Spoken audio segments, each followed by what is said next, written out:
welcome to another episode of the week. Damn it, I always fuck up the intro. Whether it's, I know I caught myself last week, I said Waystar Daily, which is clearly not a daily pod. You can give your thumbs up whenever you want to give your you got to wait until, so you wait until I say a specific thing, and then you know that's... You wait until you say the title of the episode, and then I give the thumbs up. Yep. Got it. At the end, are you going to, when we get through in the season finale, are you going to sit on your thumbs? Just shove them way up your ass? Just hoping they can get payoff. Every time. Signifies right, the beginning and end of the episode. Welcome to another episode of the Waystar Weekly. I am K-Dot. That is Brendan with his two stupid fucking thumbs. Hell of an episode, as we are now getting into the aftermath of what happened last week with the end of an American icon, legend, tycoon, and what a great father, Logan Roy. It's just great. I mean, I do want to get into some of the obituaries that we saw in this episode too, because I jotted down my favorite ones. Beyond that, I mean, another, in my opinion, another absolutely phenomenal episode of Succession, and a wonderful look at what the series was always supposed to be, which is what happens in the aftermath of Logan dying, because he was supposed to die in the first season, right? Felt like it was almost a return to form in certain aspects, but just another day down and another just amazing episode. What did you think? Yeah, it felt very similar to those first couple episodes of season one. Like last week's felt similar but much better to the second episode of season one. And this felt like the third and fourth episode where like Logan's still he's not dead, but he's not present. And they're figuring out what to do with the company, right? Even though they're supposed to be like grieving and nervous. In that case, they're supposed to be just like, oh, we got to be here to support our father. In this case, they're just supposed to be grieving. But the markets wait for no man. So they got to figure out what to do. It's great. Of course, they all gather for like the reception at the deceased house with the wake. With the, I don't think it was a wake. That's what they called it during the episode. They called it a wake multiple times because they hadn't had we're going to have a funeral at some point, right? So yeah, but wakes can have wakes. I mean, that's the thing is like I usually think of wakes as happening after funerals. That's the repast. Yeah. Okay. Wake happens the usually beforehand. Yeah. Then you get the funeral action, and then you get I think it's called a repast. It's the food and everything, the gathering after the funeral itself. But nonetheless, wake can usually, because what Irish wake, right? It's not. Yeah, that's true. Funeral. It's before the funeral. Yeah, I think right, because they traditionally they have the casket in the bar, so you can tell stories with the dead. Yeah, that's right. Exactly. You're right. Exactly. So. And then wakes can always happen in different. Now, this, as you're saying, yeah, it's as we said, and it was a thing that we pointed out at the end of last episode, where you had Logan or Roman look at his phone and say that was Dad or this is Dad. Yeah, very, very evident that a wake for Logan Roy is not going to be the same as anybody else's. It's a fucking business meeting in the same way we're having anything. Yeah. Right. As there was a line that you had. I wish I didn't write this one down, but it's a line that Shiv says early on in the episode, which is to some people it's a wake, to other people it's the coronation. Demolition coronation derby. ceremony. Right, a demolition derby. Demolition derby is, yeah, and that's exactly right. And the thing is, 100%. Like, it is insensitive and everything, but we all know that this is a Saturday because Logan died on a Friday, right? Yep. And they genuinely have to appoint somebody as an interim CEO before the markets open on Monday. Like, there's no without a doubt. They have to. Like, yeah, it's a publicly traded company that's trying to sell the vast majority of their assets. They need to have somebody to stabilize the markets. Yeah. So it is insensitive. It is weird. But I mean, like, for companies still led by the founder, I bet this is a real situation where I bet it's not usually as contentious. But I bet, like, when Rupert Murdoch dies for Fox Corp, not Fox News because it's a subsidiary of Fox Corp, I bet they'll have like a wake, and then they'll meet and they'll have a board meeting, and they'll authorize what's his name, Lachlan, I think is the son in charge, or whoever, to be the next chairman of the board and CEO of News Corp. Like, all the body's still cooling, like they'll probably will. Yeah. Yeah, that is typically what happens. I mean, as I told you, like last episode, a couple episodes ago, majority of what they're getting is off of the Redstones, the founders of Viacom, Paramount, and all that. And yeah, there was definitely some of that in the wake of the Sumner Redstone's death a couple years ago. Was that there was a bit of a vacuum, and then they're trying to figure out what, and then the daughter gets kind of put up, and she's the one that's in charge now. Yeah, I think that as the episode goes on, there's a lot of that back and forth between what you're supposed to do or how Wake's supposed to necessarily feel and that getting back to normal. And I think that yes, it's crazy within the guise of this show itself, but I think what they've also done an amazing job with, like, you look at last episode and there's like, you have to know that that multiple people in the writer's room had experienced a loss of a parent, or at least sudden loss in what it takes or what it goes through. You also understand that everybody has the moment when you do suffer a loss of someone close to you, where you have one or two moments in the immediate aftermath where it's almost things are getting back to business. It's like, even though it's you could be the most emotionally wrecked, there are certain things and moments that happen where you're just like, the world is going to keep going. And as much as I might feel wrong, right, as much as you want to tell everybody else to shut the fuck up, like I'm mourning here, like we just lost somebody. There's also, I mean, we hear about people dying every day. Like yes, it's sad it happened for you, but we got shit we got to keep going on, right? Now, usually the way that we frame these conversations as far as like going through the machinations of the episode are going scene by scene. But I think the way that this episode itself turned out, I think what we'll do is we're going to do more of the focus on certain characters and where their arcs went from the beginning to the end of the episode. I guess we might start as far as some of the big guys, and then we'll go into some of the loose guys. We'll probably cross over when it comes to these guys as the episode goes on. But yeah, as we all know, Logan has just died day prior, and as I've told you, based on that Brian Cox interview and the way the season is going, every episode is another day in the life ever since the siblings met in Napa Valley, going over what it is that the 100 was going to be, right? So now we're at Wake's territory. The night after, or the morning after Logan has died, we see the three siblings all very much alone, dealing with how it is they are mentally afterwards. You see Kendall looks extremely lonely, sad. He has not slept, clearly looks completely disheveled. It's exactly the line he said late season 3, where he's like, "I'll be broken when you die." He looked like a broken man. Yeah. Yep. You got Roman just brushing his teeth. Probably looked the most normal out of the three. Soldiering on. Just soldiering on. Hey, I got to brush my teeth. It's just a regular day. And then we have, probably of the three, the most momentous was Shiv waking up alone in bed. So clearly Tom did not spend the night after they left in the car together, at least did not share a bed. But she gets a phone call from her doctor.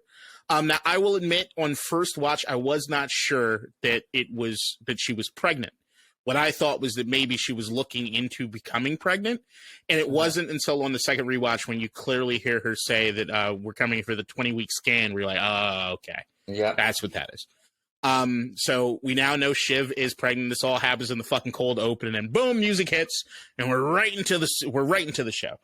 And I think that you see all three siblings kind of start in similar places as far as where they are being alone, and where it is that they've kind of worked or built on their relationship in the last few episodes. You can see that for the most part, they're in a better place than they ever have been.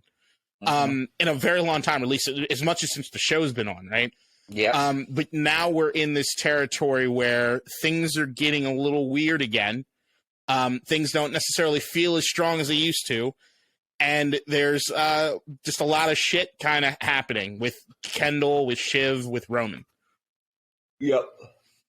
Yeah. I mean, like, so the big bomb drop was, of course, Shiv's pregnancy, which honestly didn't catch me that by surprise. I was like, oh, that makes sense. It makes sense largely from a dramatic standpoint, not so much from a show standpoint, although, of course, it makes sense from a show standpoint, right? So I'm like, oh, that makes sense. And then my question is, when is she going to tell fucking Tom? Which, of course, didn't happen this episode. Kendall was destroyed, which was a nice, I think, callback to that. I mean, it may have been the third season 7 of episode 7 of last season, maybe episode 8. But one of the episodes when they had that nice little meal not nice little meal. It's not very nice in Italy before the wedding. Logan him and Logan? Kendall, yeah. And then Roman's just brushing his teeth, and I'm just like, Roman seems to be fine. And then we find out a little bit later exactly why. But yeah. So siblings all in their headspace. Shiv is clearly both devastated by her father's death and just like she has no clue what to do with the fucking fact that she's pregnant. Clearly, no fucking clue whatsoever. Right? She's getting a divorce. Shiv's an absolute mess. I mean, the thing is, like, before we get into, like, LVPs and stuff later on, like, you can clearly see Shiv is hitting a rock bottom. Like, there's no denying that she's probably doesn't feel any lower than she does right now. Lost her husband, has a kid that she's not. I think it made clear she's not entirely sure how to feel about being pregnant, right? And lost her father. And, like, let's be real. As for all the kids,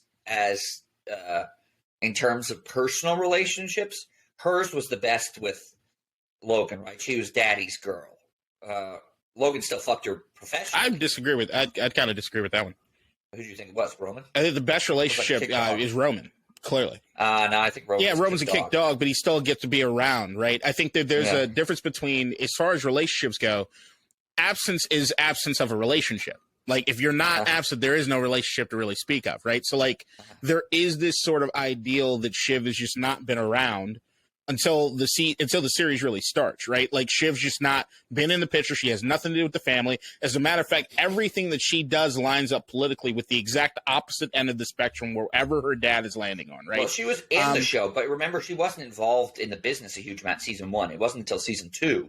Well, I'm saying before we see her. I'm saying because it was something that I even brought up last episode was that there was something that I have there are a couple storylines that I've been really, really wanting them to kind of delve into at least a little bit as far as backstory goes. Number one has been Connor. And you see a lot has played out over these last 4 episodes that have told us a lot of what has been going on as far as Connor, the loony cake. And then it's a tragic story, right? And but then we're also getting a little more glimpses into Shiv. There's a scene in this episode where Shiv and Tom are talking on the stairs. And Tom talks about, you remember the time that I flew out to France and you were in a really, really rough spot. It's last week I said that's something I want to know more about is where was Shiv mentally and what was going on with Shiv back then. But the idea that I've always gleaned from the show is that when the series comes on, Shiv is around the family more than she has been previously. She's not still involved in the business itself, but Shiv's around more than she ever has been. Like, Roman hasn't even been around that much because he's been out in LA. Doing his things for the company, right? But he's still a part of stuff. Like, he's still he like in the beginning of the series, you got Roman spying on Kendall at Waystar to go run back to his dad about how he's fucking up the deal with the whatever the other tech company was. Walter with Voss. Whatever. Walter, right. Yeah. But I think the thing with Shiv is that everything, one of the two, everything, probably combination, definitely a combination, definitely some Gawker in there.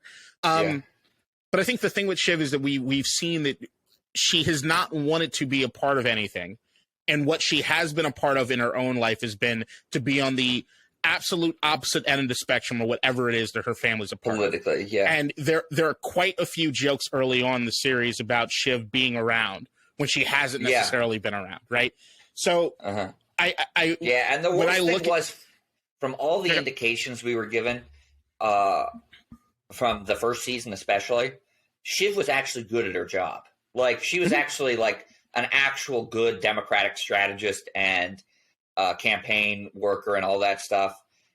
And she was good at her job. And then she made the deal in season 2 to come back to the company. And everyone knows it's not a good idea. Yep.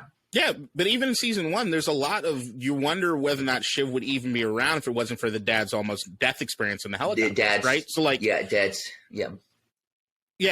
is the moments that they have as far as like them even kind of questioning her wanting to have any say in anything because she just hasn't really been around.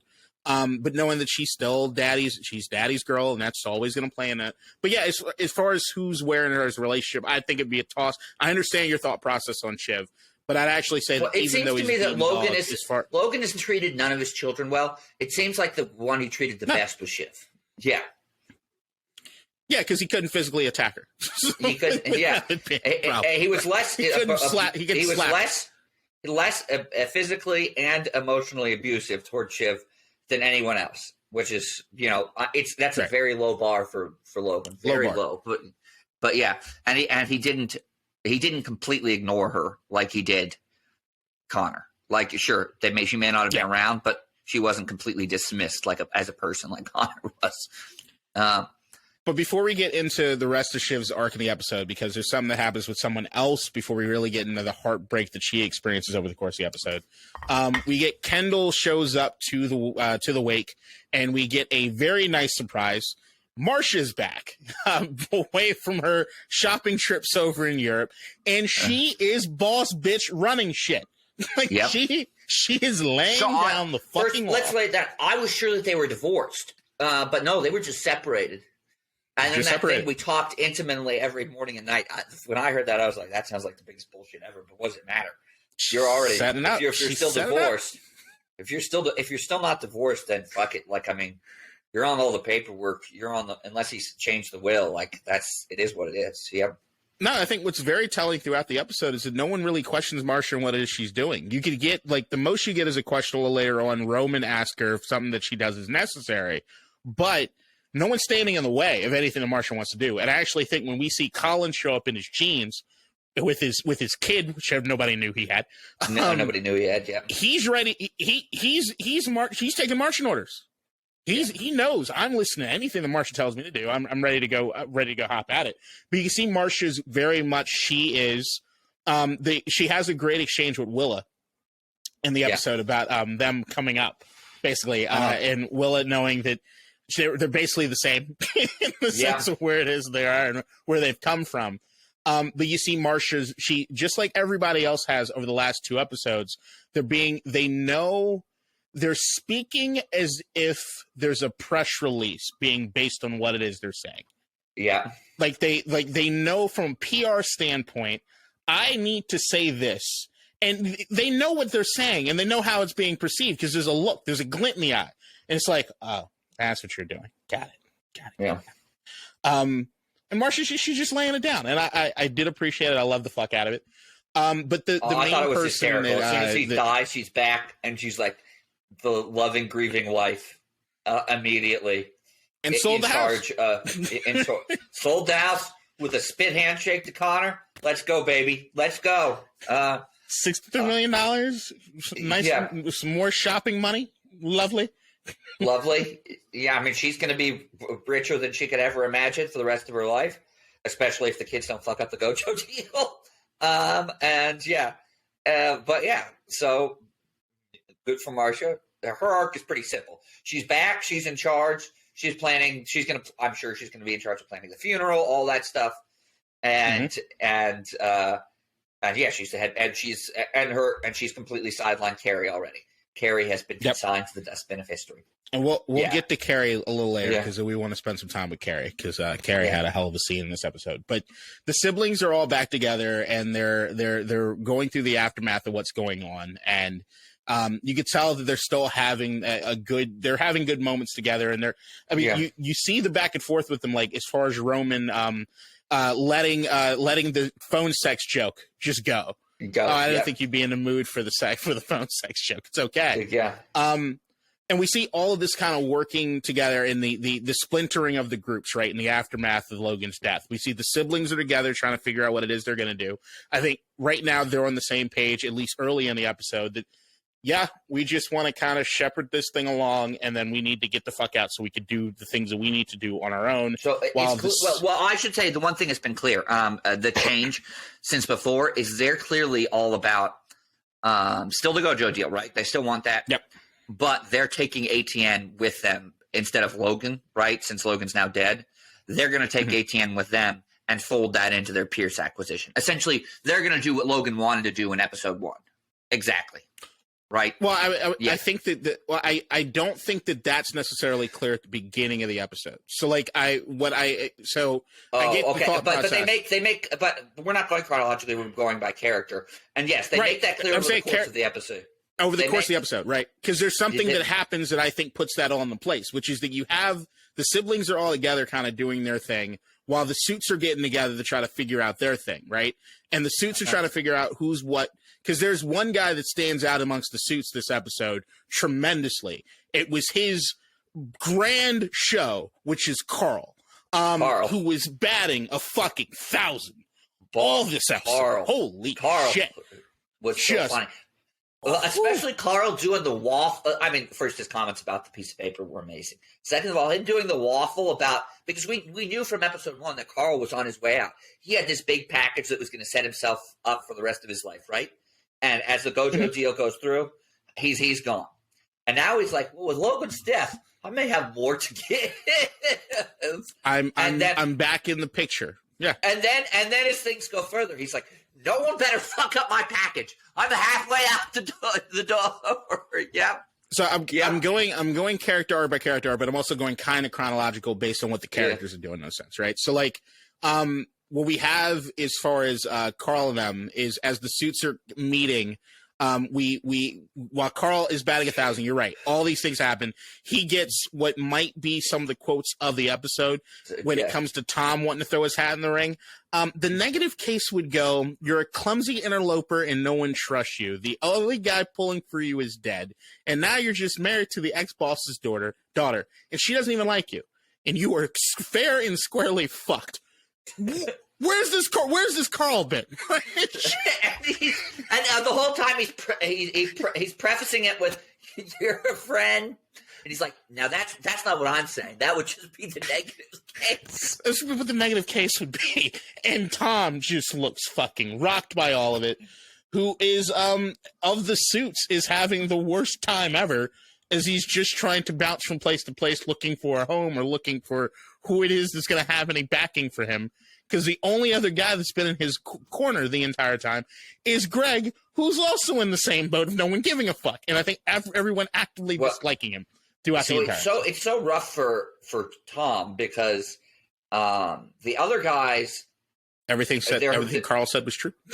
Everything that Carl said is true. And the other suits, right, they're more senior than Tom because Tom's just the head of ATN, right? He doesn't have a position at Waystar Royco.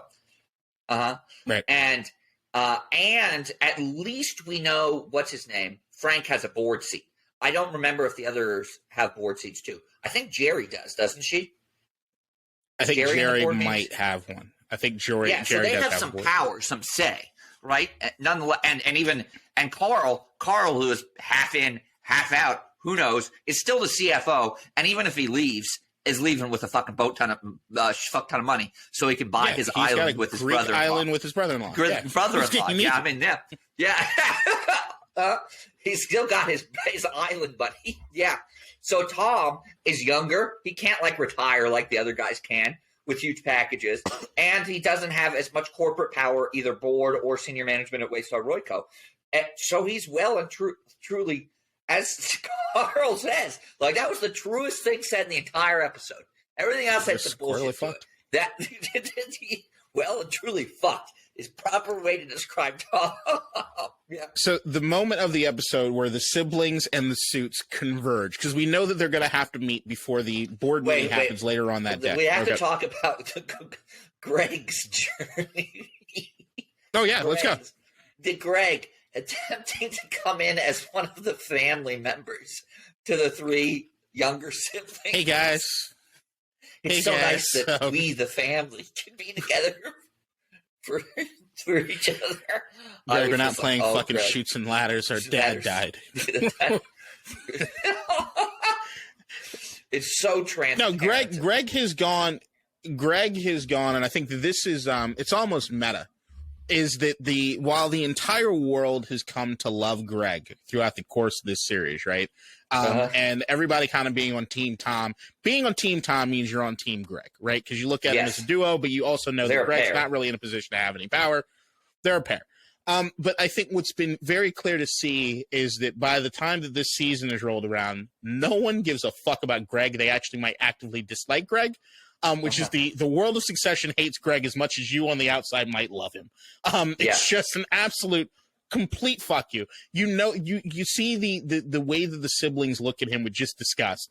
Roman actually, I think, kind of appreciates just how shitty he's being. Yeah. Transparently shitty he's being. Yeah. Greg. But even between Greg and Tom, like at one point, Tom and Greg do this bit later on in the episode where they're like Mystery Science Theater 3000ing Stephen Root's character doing his whatever right wing eulogy to Logan Roy, and at one point, what does Greg say?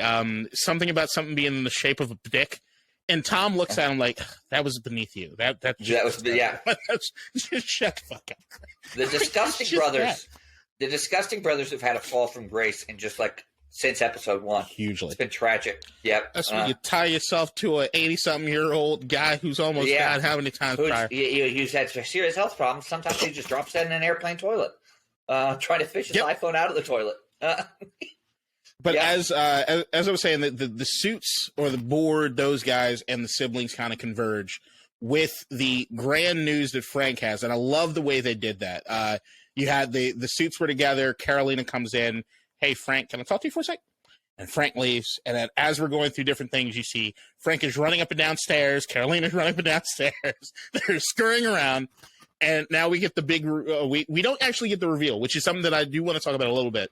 But there is a letter that Logan had in his safe, and they didn't reveal what was on the letter until like minutes and minutes later, right?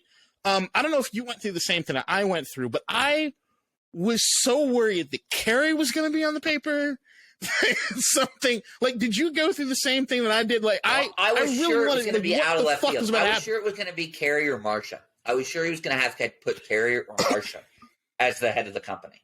Because I figured out pretty quickly it was like he was deciding who was going to his wishes. When they said it's not legally binding, I was like, okay, he's describing who he wants to be his successor, right, for the company. And I was like, it's got to be Carrie. Oh, maybe it's Marsha because they said it's old. That was my thought process. My thought process was, oh, it's Carrie. And then they were like, oh, it's probably old. And then I was like, oh, he left Marsha in charge of the company. That'll be badass. Yeah. When you hear the exchange between Carl and Frank, where Carl might it just go away? I mean, it might get lost. I hope it doesn't. What if your hand goes a little wobbly and a draft takes it away and it gets flushed down the toilet by mistake? I'm kidding, of course, right? Like this is like, holy shit! There's something really bad is on this fucking paper. Yeah, right? Like that's what I was thinking too. It has to be terrible. It has to be like somebody who has no qualifications whatsoever to do it. That's why I thought Marsha after I thought Carrie because they started discussing that it was old, right? And I was like, oh, it can't be Carrie if it's old. And I was like, he left his wife in charge of the company. They get Jerry in. Jerry is shocked by it too, even though she's not going to go as far as to flush it down the toilet bit. And eventually they do bring the kids in, and the big reveal, which is sort of reveal, and this is what we're probably going to spend the majority of the time talking about, which is that Logan has left the letter displaying who it is that he said he wants to take over, and it is Kendall's name written or typed in.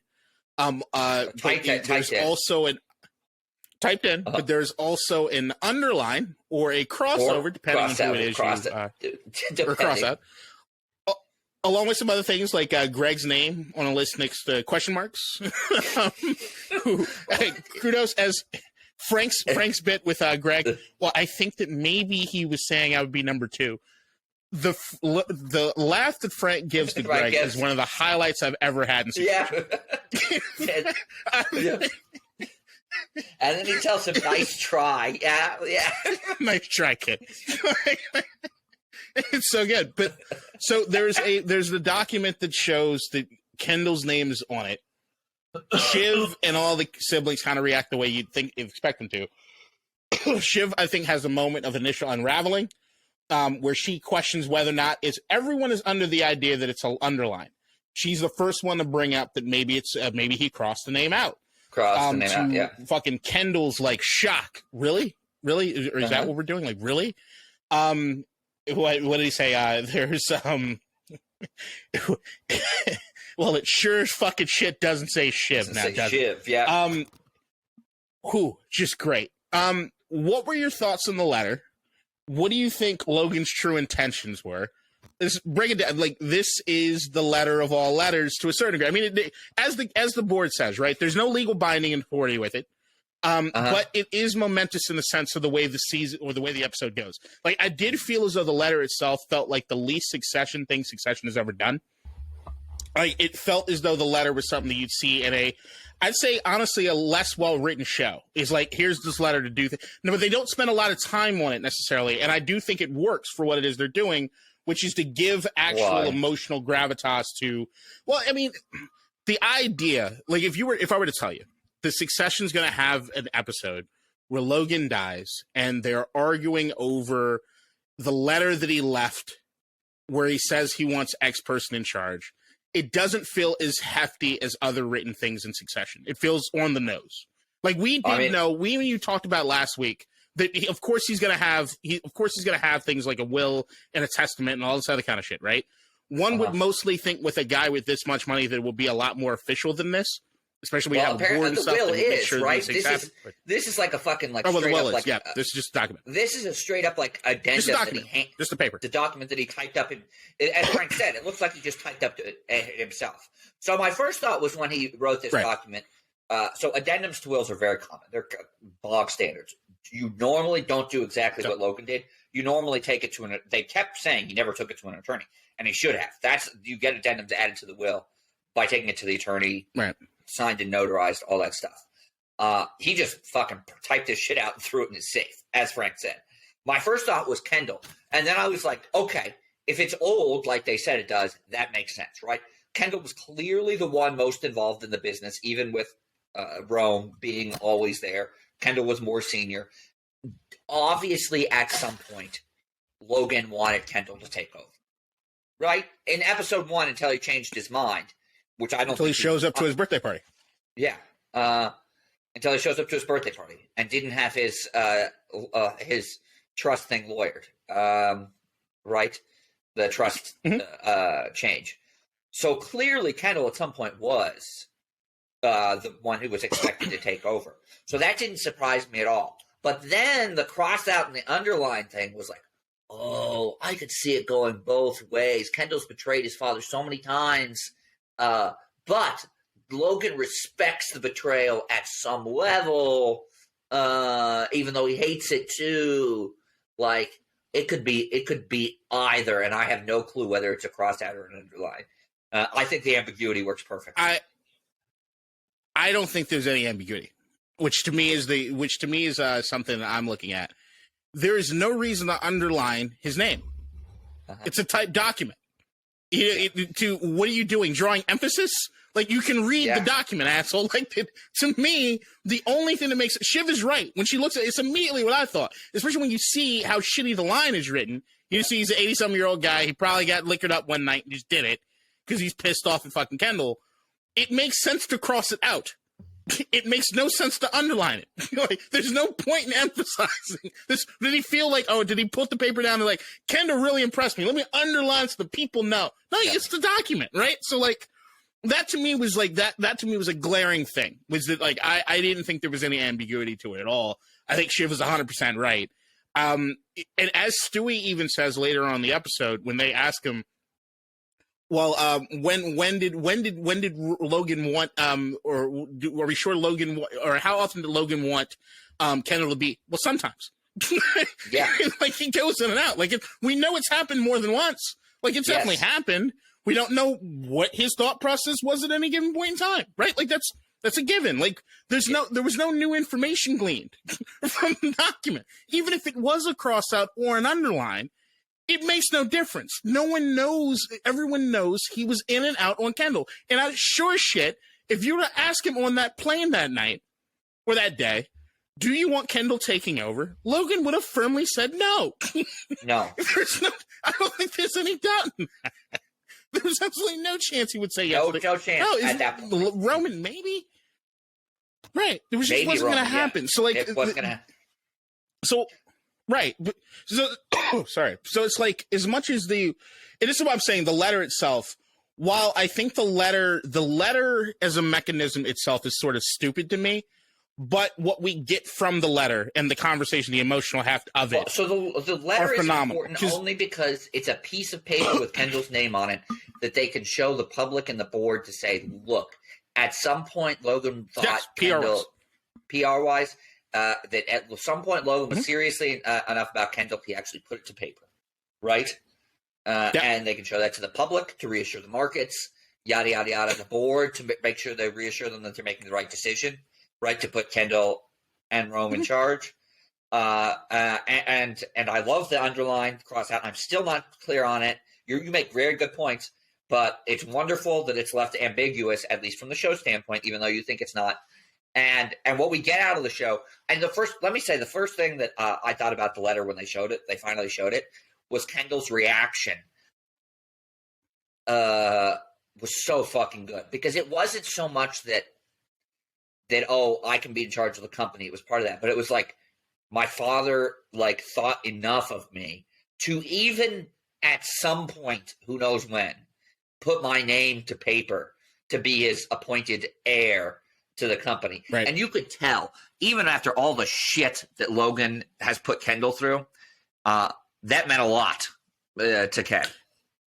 I would never take any of that away, which is why I'm saying that, as much as I didn't love the letter as a mechanism, I did love everything that the letter brought to us, right? I thought what was more important than the letter, because as we go on this series, when they do make the decision on who's going to take over, and you have Carolina and Hugo talking about what PR move they're going to do, which we'll talk about in a little bit, the letter can serve or not serve depending on whatever it is you want to do, right? So, we can pretend the letter doesn't exist, we can pretend the letter does exist, it doesn't really matter.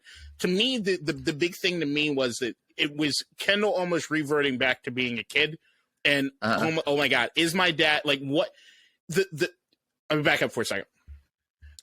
The biggest emotional weight that I saw happens in what I'm considering now my favorite combo, more than Tom and Greg, when they're on screen together, is Frank and Kendall. And when everyone leaves the room, because Tom comes in, because Marsha there's going to be words downstairs, and Frank and Kendall have that moment where Kendall is honestly, I don't know what my dad thought of me. I don't know. I don't know what he thought of me. And Frank looks at him, he's like, hey, he was an old bastard, but he loved you. There's no getting around that. He was an old piece of shit, but he loved you. And yes, at times he did believe you could take over. And you also have that moment with Frank where he asked him point blank, do you want this? You look good. You look healthy right now. Yes. Why do you want to get back into this? I just think that there's been more. I'm seeing moments between Kendall and Frank that are more father and son than you'd ever see actually between Logan and Kendall. Between Kendall, yeah, of course, yeah. But isn't Frank Kendall's godfather too? His godfather. Mm-hmm. Yes. Okay. So it makes sense. Yeah. And Frank is not perfect makes total sense by any stretch of the meats, but he is a fucking far greater person than Logan. He's far nicer person than Logan. Everyone's better than Logan.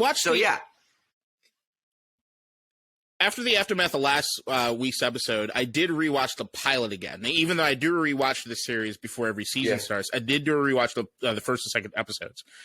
And in the same vein as what we're seeing with the letter and the cross out and underline is in the same way that he was firing Carl. And Carl got brought back, right? Logan is a man that changes depending on what he can get from you at any given point in time. It's fluid. Even Shiv says it on the call with Matson's assistant, which is hilarious. We are a very fluid situation. And that is what Logan has always been, right? It's depending on what have you done for me, what can you do for me? Let's go to that call for just a little bit, which we clearly hear Matson in the background giving instructions to the guy while saying he couldn't talk. 100%. And the kids are like, you know what today is, right? You do know what today is, right? It's our day after our father died. It's his wedding. Yeah. Oh yeah. Bad. What do you say? Bad day or bad thing. Yeah. Bad thing. Yes. But yeah, we're having the annual retreat, and we're not going to cancel that. So can one of you or somebody come over in the next 24 hours to see the deal through? They don't give a fuck. And that's what, in that phone call is a prime example of bringing it back to what we said a few minutes ago, in that balance between, in the death of someone, wanting to feel some personal moments, but then not necessarily wanting to feel some personal moments. But even the bullshit on Shiv's end on that. Yeah. The entire reason they recalled back, or the entire reason that it's not really because she cares about being around for the funeral or processing it necessarily. It's that they want to put their best foot forward to be strategically ahead of whatever the Gojo yeah, they deal. wanted It's 5 not minutes. actual. They wanted 5 minutes Right. to get it. It's- Yeah. It's all bullshit. It's all smoke and mirrors. Well, but just so Right, first of all, it's all Matt's, I mean, we know Matson's an asshole, but I mean, like they to have no understanding that the kids are at a funeral and needed 5 minutes to, even though they were lying through their teeth, they needed to all gather, right? To have no sympathy for calling back after 5 minutes for the thing, yeah, just so. Okay, don't give a fuck. That's great. Give a fuck. And we know that's lining up. Yeah, he doesn't. He gives no fucks. He's a straight up Elon Musk. It's amazing. Yeah. Amazing.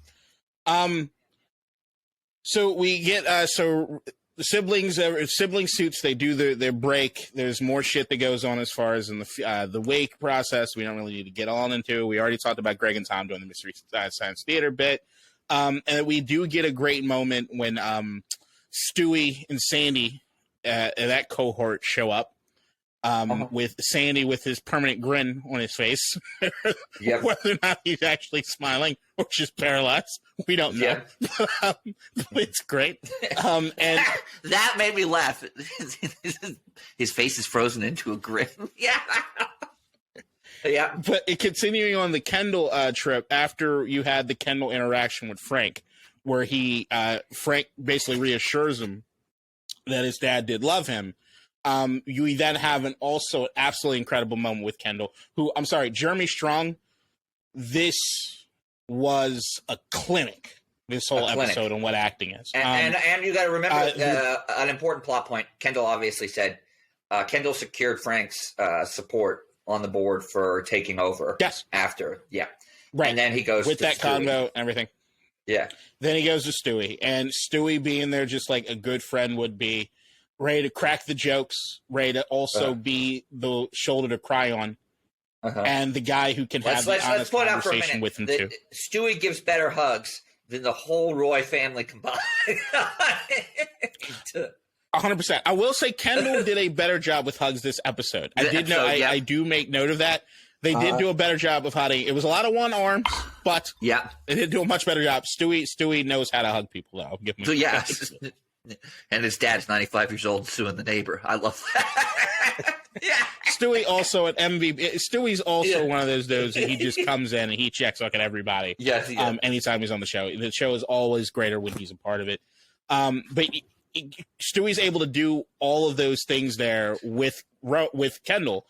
Partially what Frank did with him, in the sense of really questioning, is this something you really want to do? Like, I'm worried about you getting your place back into here, but if this is what you want, like, can you? Are you even capable of doing this? Like, capable of doing this, last time I put my eggs in your fucking basket, we got fucked. Like, where are we at with this?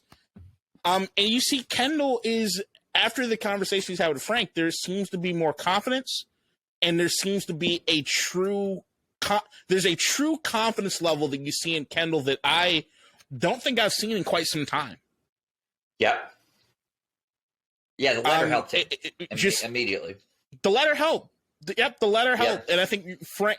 The letter is the catalyst, but I think the conversation with Frank. Frank, yeah.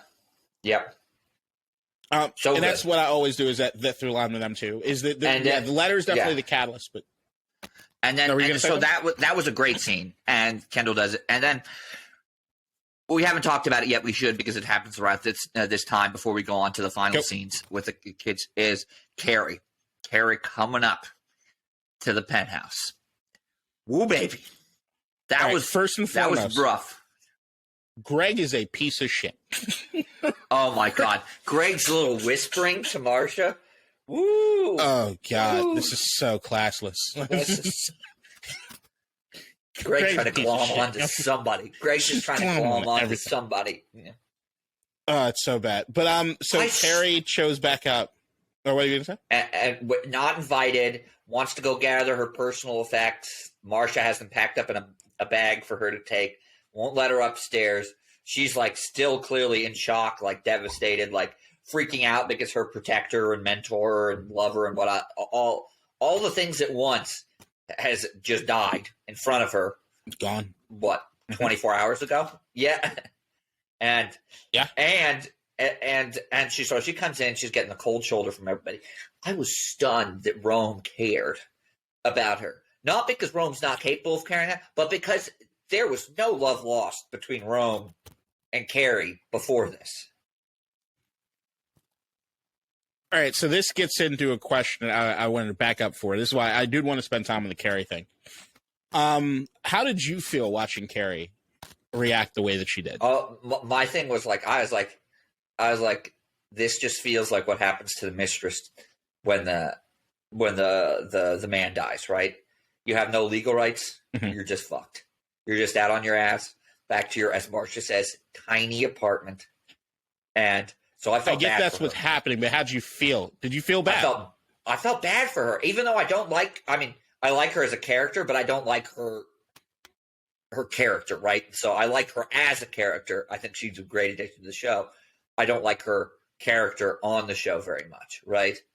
But yeah, look, so Carrie for the last especially few episodes has been an absolute, for lack of better terminology, probably the best terminology, a cunt. And she's been an absolute, she knew that she was on the side of the powerful and she could take it out on anybody and do things that she wouldn't normally do, being threatening, being imposing, not really giving two fucks about anybody else beneath her. All of that being said, I still think the same thing that Roman thinks, which is that you do feel compassion on a human-to-human level. Maybe just because you just lost out on everything you thought you were going to get. Maybe because you just were there, you were more involved with the traumatic experience of it than anyone else. I mean, they've heard the stories now about what's happened on the plane by now. Even the guys on the plane, like, you see the reaction from Tom even last week, the what the fuck was still the greatest face I've ever seen any actor put on anything. There is just, in a human level, you see what she's experiencing in that moment, that pure grief. Not sure what she's grieving exactly. If it's we're not sure what she's grieving about. But it's grief. And on a human level, you feel something for that person. And I think that we've talked about Roman being the most emotionally intelligent person, maybe on the show, right? But the thing is, he's sincere. Yeah, he is. He does look sincere, but it doesn't look like.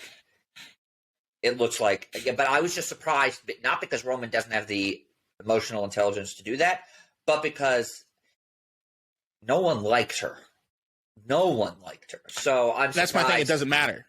It doesn't matter. That part of it doesn't matter. Is that when you see someone going through that part of grief, even if you've ever been to a funeral and you see somebody crying and you're like, I never liked you anyway. Like there is a moment of collective, like on a human level, I just lost somebody. You just lost somebody. It's the same person. And I'm seeing you, I'm in a place right now where I'm okay, or at least dealing and coping, and you're clearly not.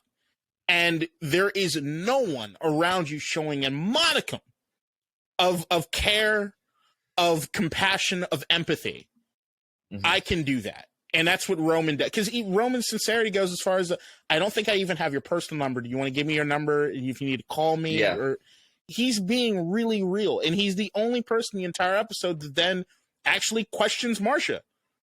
Was that necessary? Yeah, was that necessary? Which is the thing. Which obviously it wasn't necessary. But Marcia's trying to reestablish, first of all, there's personal animosity, right? So wife rarely likes the mistress. And then second, she's trying to reestablish her primacy as like the Logan's, I mean, she is a spouse, but his like romantic partner. But that's the thing. We've also talked about it in the sense of this, and this is also might be from Roman's standpoint, at least it's from my standpoint as a viewer. There are no good people here. No. Every single one of the relationships is transactional. All of them are transactional. Why do I feel a certain way from Marcia more than I would feel for Carrie? Is there any reason I should? No. They're the same thing. Like, they're pretty much the same fucking thing. One's been around longer than the other. Yep. Yep. So it's like you're throwing your weight around. It was my fucking dad, and you're now using your position of power to treat her like shit. The fuck? Yeah. And she clearly says the only difference. I already have mine. She can go back to her little fucking apartment. Yes. Yeah. Marsha's That's true. a cunt too. Yeah, Marsha's cutthroat. Like, cutthroat. Just cutthroat as all get out. Jesus. You're dealing with next. Yeah. It's brutal, but you're dealing with next level writing that you can feel empathy for someone you should not feel empathy for somebody who has been nothing but despicable for the last two all of them episodes.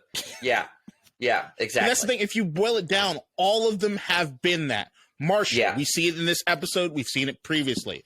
All the kids, we see it all the time with them, right?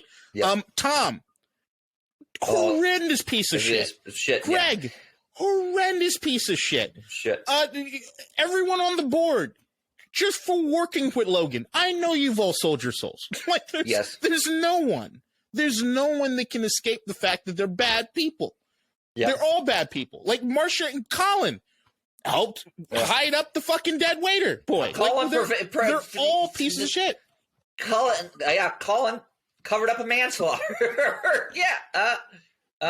Right. And then Lord knows, we know Marsha still knows about that. We know Colin still knows about that. That's still looming in the background. And of course, we don't know what other shit Colin's covered up, but we know Colin is definitely covered up more shut than that, just that manslaughter. No fucking doubt about it. No. But that was a great scene. I felt for Carrie, which I didn't expect.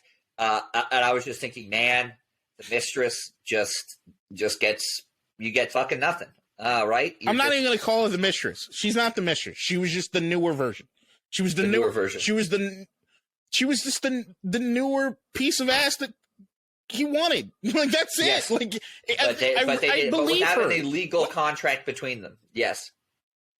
Right, without any legal, because look, do I think that Logan was closer to Carrie than he was to Marsha at this particular point in life? Yes. Absolutely. But do I also think that there was a matter of they were getting shit done that he could not focus on making her official? Yeah. Yes. I don't think he did it on purpose. I just think Logan also thought that he was going to live forever. Yeah, well, of course, Logan didn't think he was going to die. No. That was a theoretical, not real possibility. Yes.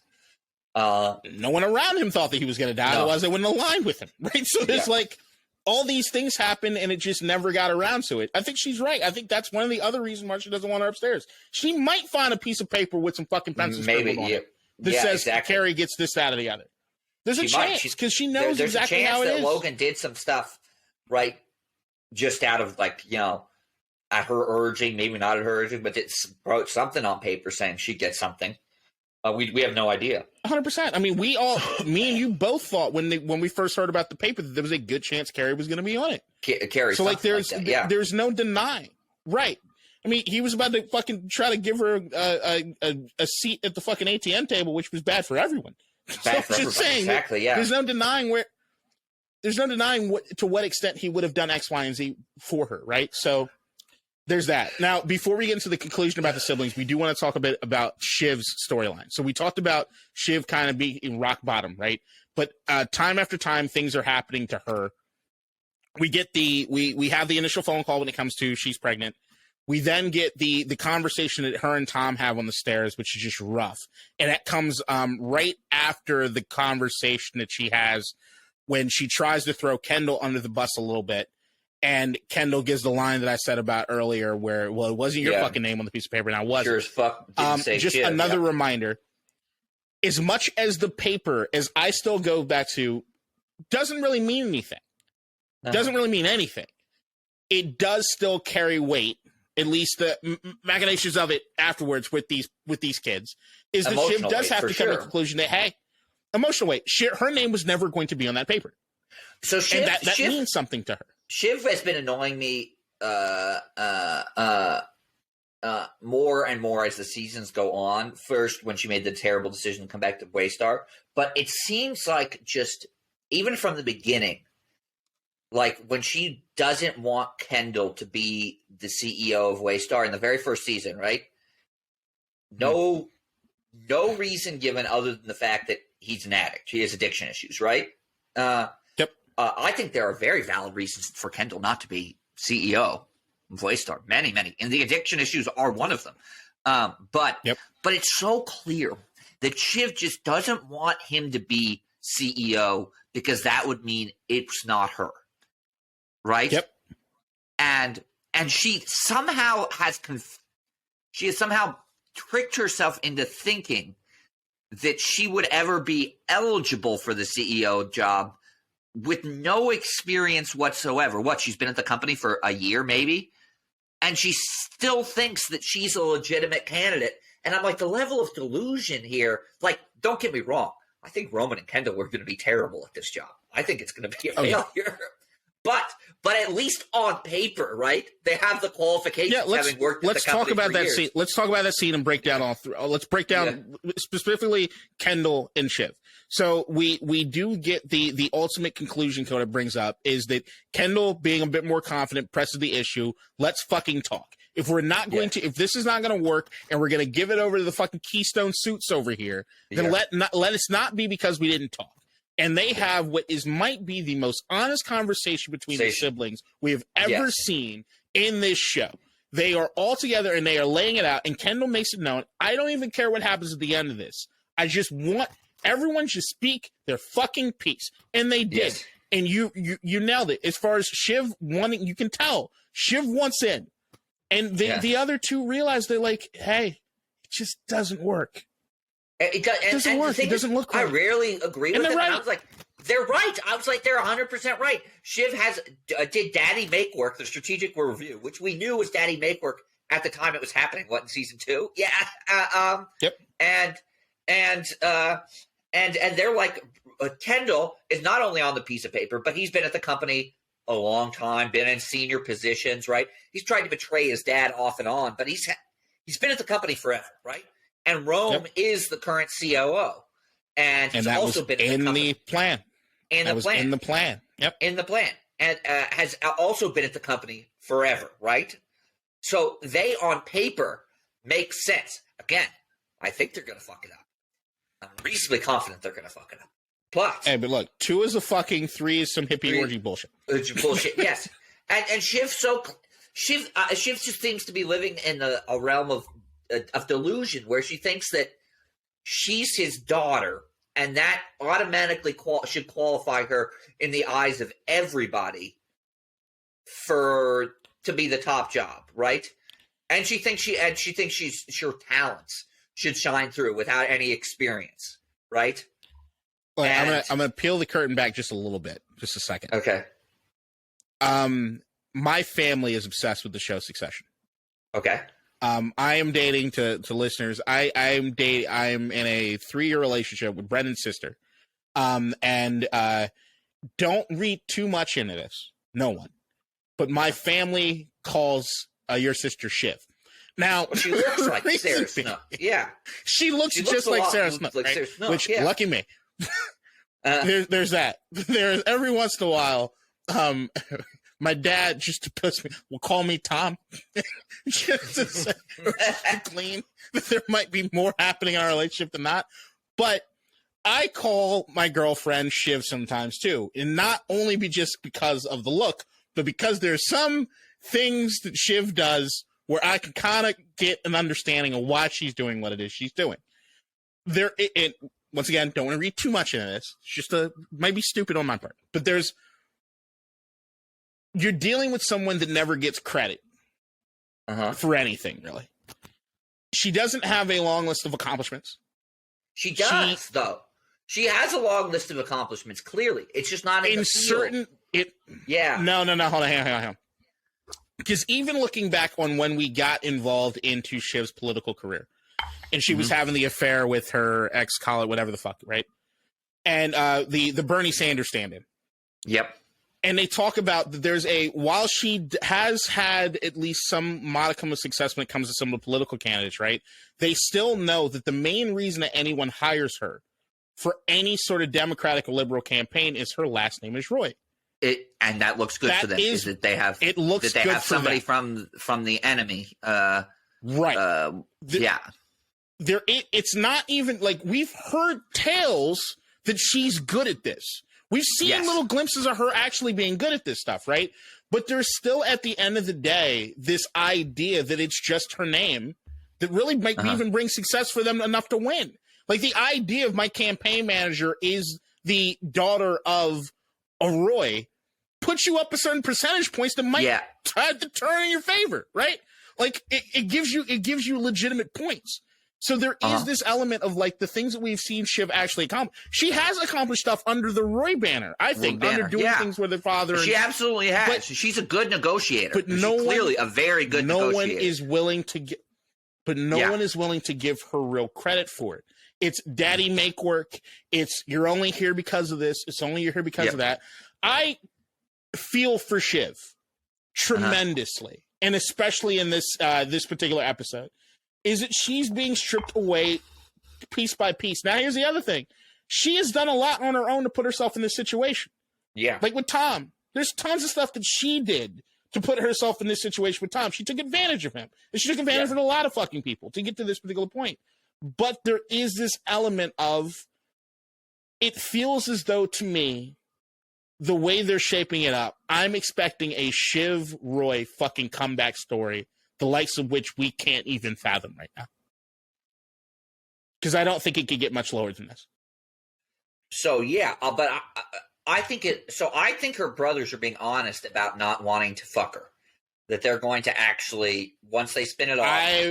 I think Roman is being honest about not wanting to fuck her. Yeah. Okay, so you don't think Kendall is?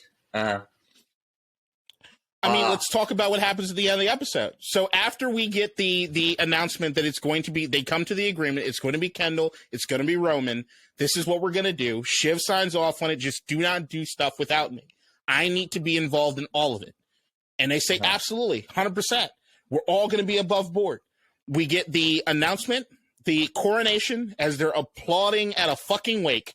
It's the weirdest goddamn thing you're ever going to say. The coronation has happened, and the first order of business, or I should say second order of business for Kendall, is after they come to the agreement that they're not going to shit all over their father, is to then blackmail Hugo based on the conversation that he overhears from Hugo and about his daughter, and Hugo comes and he tells him, he then tells Hugo, you can either go to Carolina and Roman, or I'm going to pull out that strap-on and I'm going to fuck you with it. Yeah. Kendall immediately goes behind Roman's back, not an hour. No. After agreeing that he wouldn't do it. No time at all. No time at all. Just immediately decides he's going to start having his father be shat on in the media anonymously, right? Which, what does he do? He reneges on something he tells Roman, and he already reneges on something he tells Shiv. Shiv's not involved in that conversation, in that decision-making. Neither is Roman. Kendall already has fucked this up. As far as what is he said. That smile at the end of the episode when he's telling Hugo what to do, I'm like, oh, that's the Kendall smile. When that Kendall smile comes out, you know he's about to fucking fucker. You sent me that fucking text before I could watch the episode. Oh, you hadn't watched it yet? I thought the stop was referring to. I'm like, stop. I thought the stop was because we couldn't. We shouldn't discuss it until this. No, podcast. It's because I didn't watch it yet. You remember? Hell, just pull the curtain back again. Me and Brennan talked on the phone yesterday about the fact that I was going to be doing something, and I would probably watch the show a lot closer to live than I usually do. Yes. So then you texted me right before the episode, and what did I say? What did I reply? Slight delay, which I took to mean like 15 minutes. What is slight delay? Motherfucker, you can't make that assumption. You might text and say, hey, is it over yet? Like, I can understand a text 15 minutes after being like, are you done? Are you done? Yeah. No, you didn't. You fucking went right into spoiler territory, you piece of shit. Like, I'm like, all right, well, I know how this is going to end because Kendall's fucking No, if you look back, try to rewatch the episode with the knowledge that Kendall's going to be smiling. And you know what happens. Yeah, you know he becomes the boss. Yeah, fuck you. That's right, fuck you. You spoiled the shit out of that for me. I'll never forgive you for that. You're a piece of shit. All right, completely spoiled it.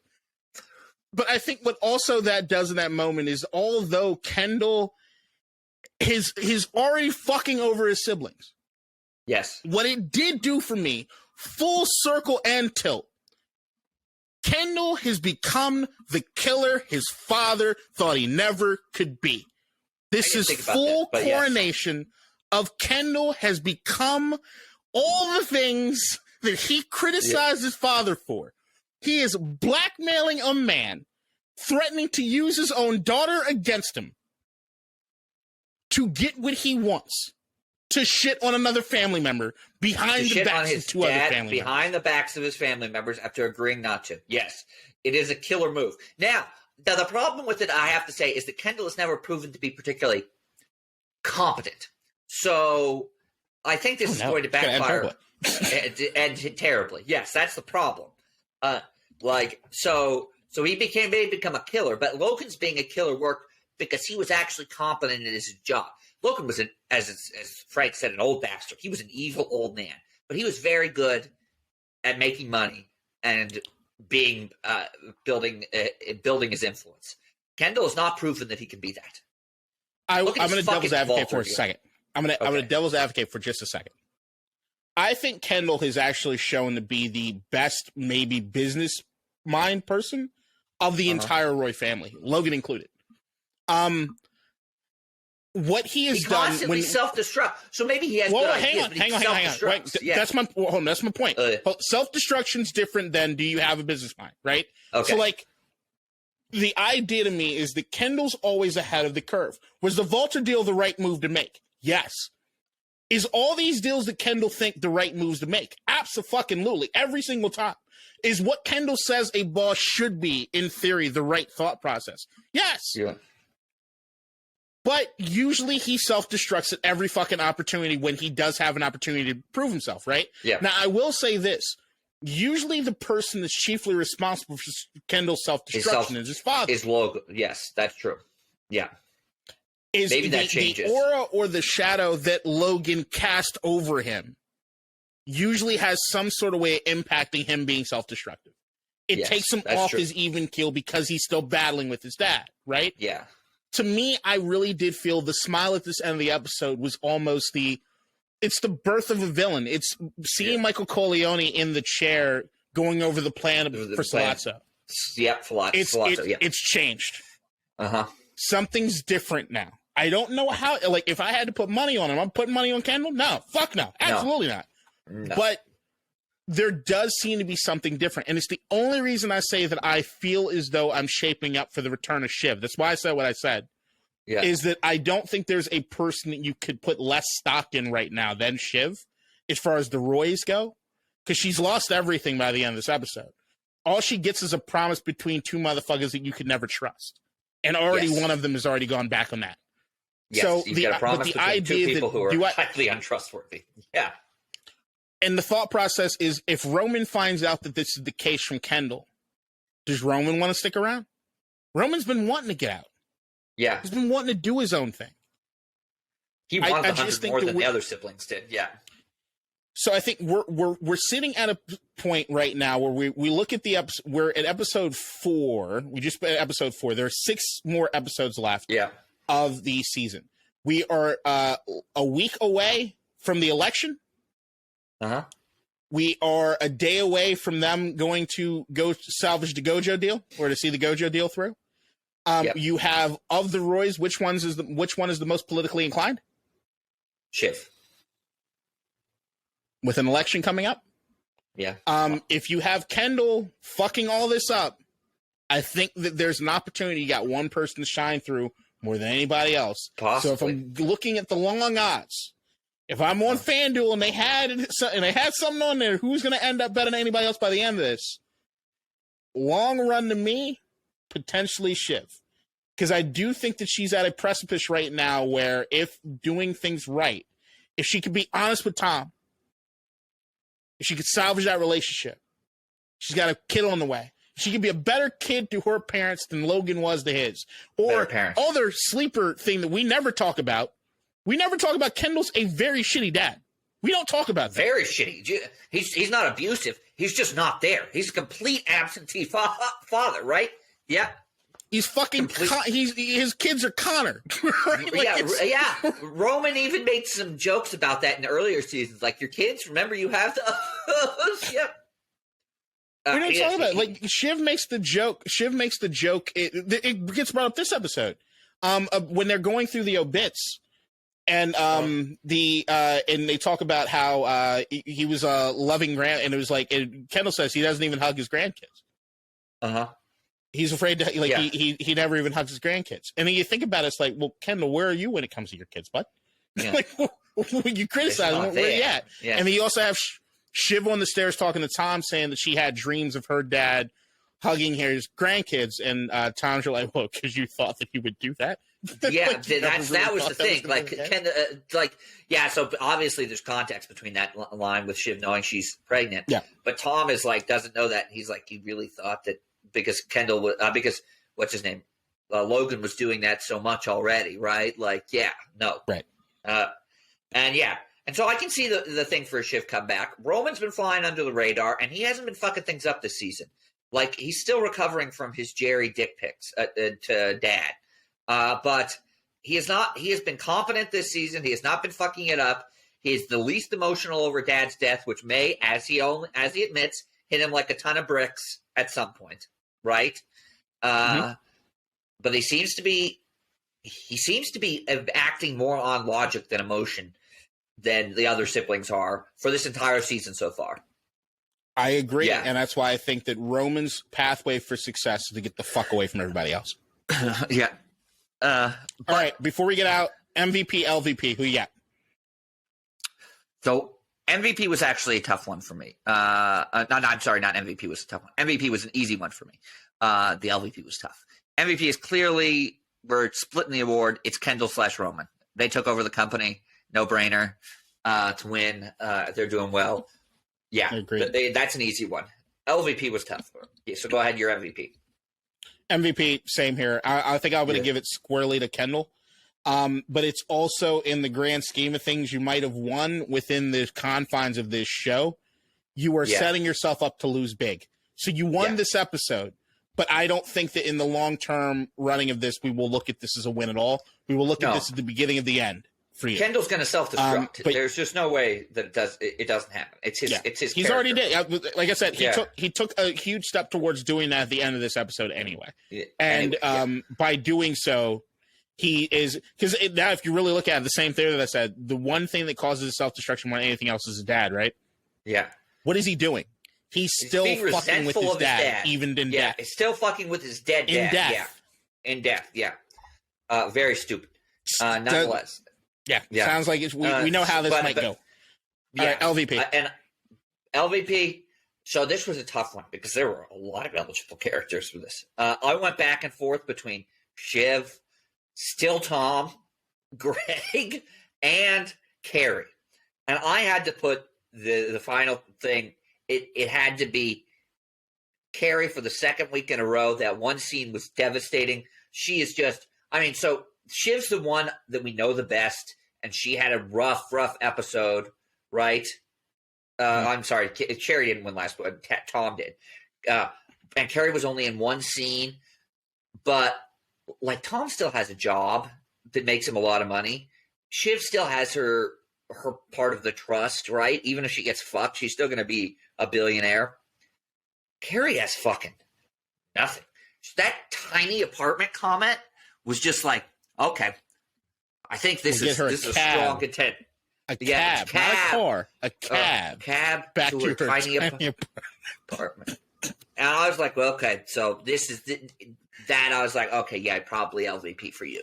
Yeah, it's brutal. It's brutal.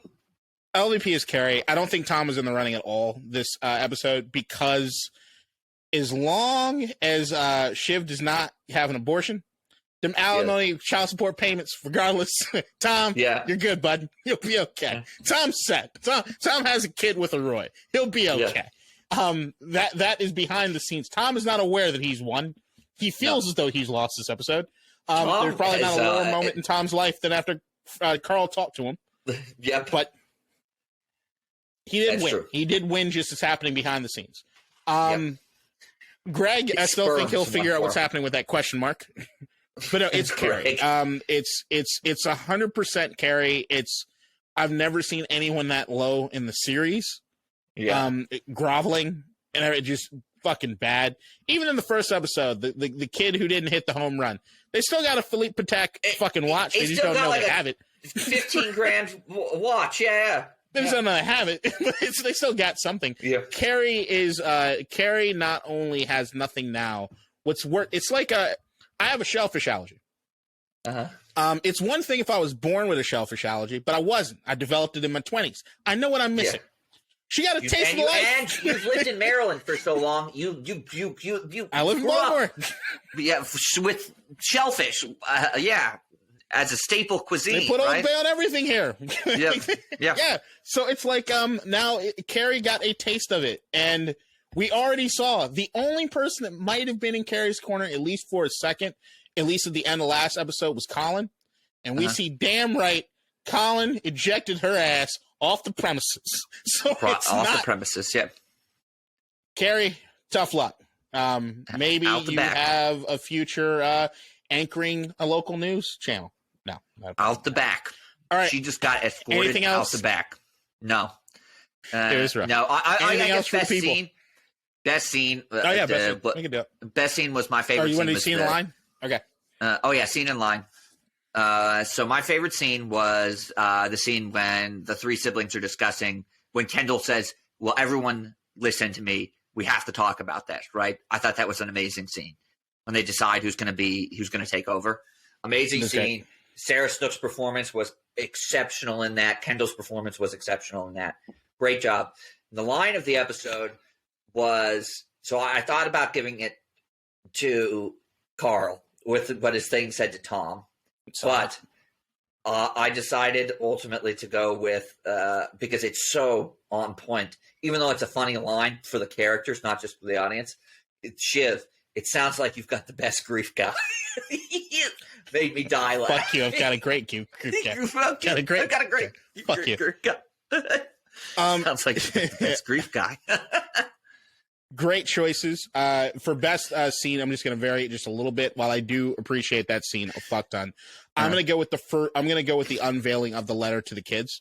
Having everybody in the room together and the playing off of everyone, and everyone kind of make their own machinations for stuff, I thought was amazing.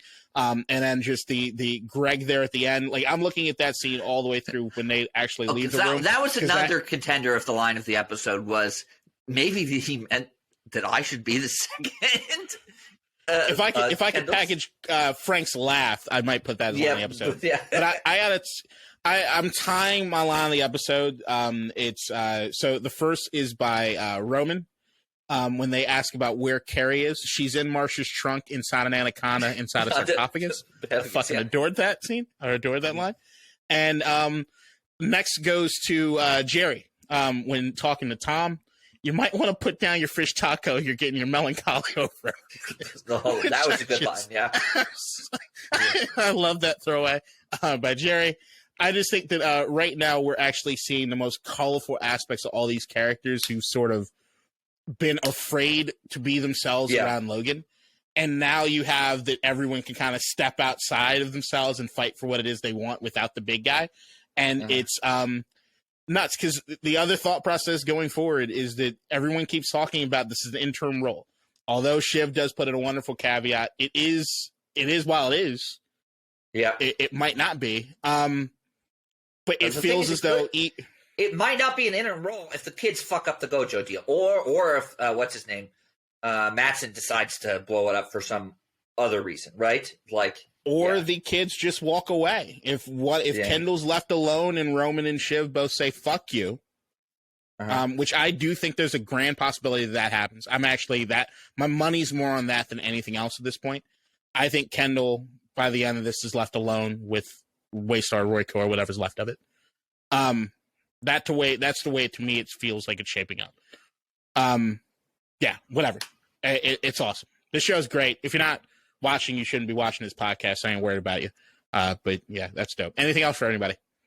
No, great episode. I can't wait to see how the last 6 episodes of the series play out. I am sad it's ending, but better to go out on top, and they're going out on fucking top so far, at least, than to drag it on for seasons that start suffering in quality.